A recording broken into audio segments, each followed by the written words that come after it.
Welcome, Colorado State Rams fans, to your post-game wrap-up video. I'm your host, Rich Kurtzman from 52asportsnetwork.com, and I'm here to bring you good news on this early Sunday morning. That's right, it's almost 1 in the morning here at sunny Lubick Field at Hughes Stadium. The lights are still on because we're still here. We're still working for you. You know, the journalists are here. We just got done talking to head coach Mike Bobo, as well as Nick Stevens, Kevin Davis, Dalen Dawkins, Michael Gallup for the first time. We got to talk to Izzy Matthews. We talked to a ton of Colorado State Rams players, and they were happy. They were in a good mood, just as Bobo was after this big win on homecoming night here at sunny Lubick Field at Hughes Stadium during the Farewell to Hughes tour. It was the 90s celebration night, which was great for me. I was a kid of the 90s, you know, born in the 80s, and tons of great music. My wrap-up in milehighsports.com had a lot of Fresh Prince of Bel-Air references, so if you can get a chance to read that. And Colorado State won the game 31-24, and the way things started, it looked a lot like last week against Wyoming in the border war here at sunny Lubick Field at Hughes Stadium.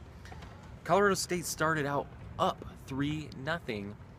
And, you know, during that first drive, they could have turned that into a touchdown. Dalen Dawkins, he really came out with some explosive energy and power, running quickly down the field, and Colorado State got down to the just outside the goal line, or the goal-to-go position outside the 10, and all they could do from there was kick a field goal. So they settled for that field goal early, and you knew from that point that those were going to be some points that they were going to miss later on as the first half continued.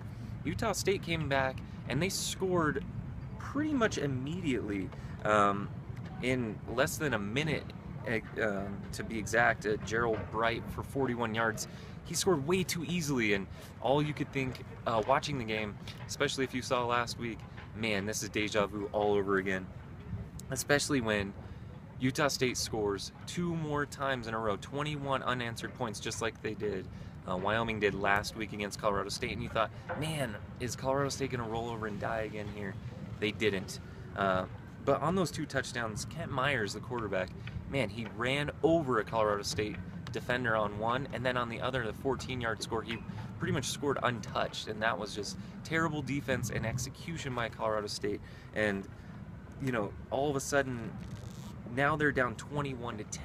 Obviously, we missed Olabisi Johnson's 19-yard touchdown in there, thrown by Colin Hill. So at the halftime, Utah State ended up kicking another field goal to go up 24-10, and you know, last week Colorado State went into that break down 21 points, and they pretty much rolled over and quit after that.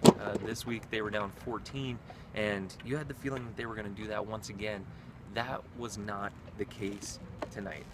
And the catalyst, the big play of them all, was Michael Gallup's 60-yard touchdown catch and run from Colin Hill. Colin Hill, man, that true freshman can really throw the ball. He can do everything. He can throw any pass at any time.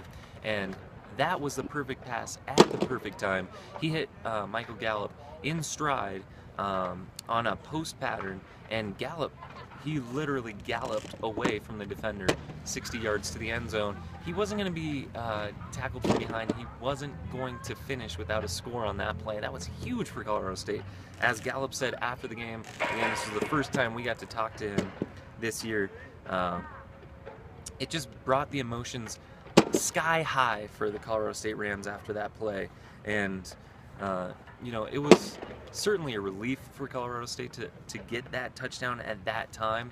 And at that point, you know, you had a feeling that Colorado State was still in this game. Now, they still trailed 24-17 at that point, but the momentum had kind of shifted.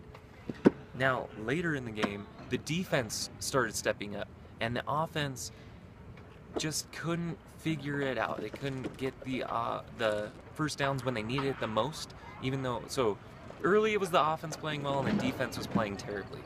In the second half, the defense was playing well, the offense was trying to figure out a rhythm and find itself, until finally Izzy Matthews was able to plunge in for that 1-yard touchdown to tie the game up at 24-24. And during that drive, it's key to point out that Colin Hill, the starting quarterback, the freshman, it was a 3rd and 20 play.